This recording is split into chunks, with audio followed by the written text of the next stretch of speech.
येथील प्रलंबित शेतरस्त्याच्या मागणीसाठी कुटुंबच बसले जिल्हाधिकारी कार्यालयासमोर उपोषणाला। न्याय जोपर्यंत भेटत नाही तोपर्यंत उठणार नाही असा दिला कडक इशारा।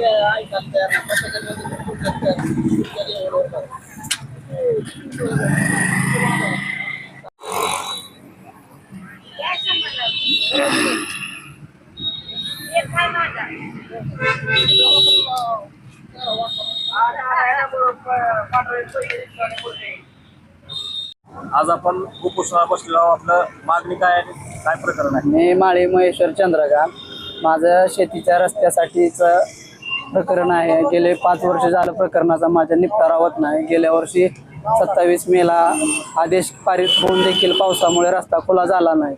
आता संबंधित प्रतिवादी SDO कडे अपील करून ते प्रकरण ह्या वर्षी पण टाळाटाळ करून माझं दिरंगाई करण्याचा प्रयत्न करत आहेत। माझं सध्याला उभं पीक ऊस पपई आहे। मला पावसाळ्यामध्ये रस्ता जाण्यायोग्य रस्ताच नाही, त्याच्यासाठी मला पर्याय नाही। माझं सगळं शेतीवर उपजीविका आहे, मला बसण्या पर्याय नाही, म्हणून मी उपोषणाला माझे लहान लेकरासहित घेऊन बसलो। कुठलं म्हणजे प्रकरण आहे? विठ्ठलवाडी शिवारातील बेंबळी। किती एकर शेती आहे? 3.5 एकर क्षेत्र आहे माझं। म्हणजे नेमकं काय झालं? शेत रस्ता आहे पण तो अतिक्रमण करून संबंधित शेतकरी जाऊ देत नाही।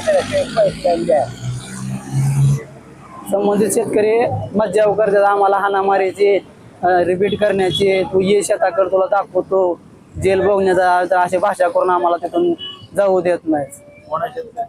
संबंधित 21 व 15 मधील शेतकरी आहेत। आता आपली मागणी काय आहे? माझी मागणी आहे की मंडळाधिकाऱ्याच्या अहवालामार्फत त्यांनी जी तहसीलदार साहेबांनी जी आदेश दिलेला आहे तो मोक्यावर जाऊन त्यांनी प्रत्यक्ष त्याची पाहणी करून तो रस्ता खुला करून देण्यात यावा, एवढीच माझी मागणी आहे।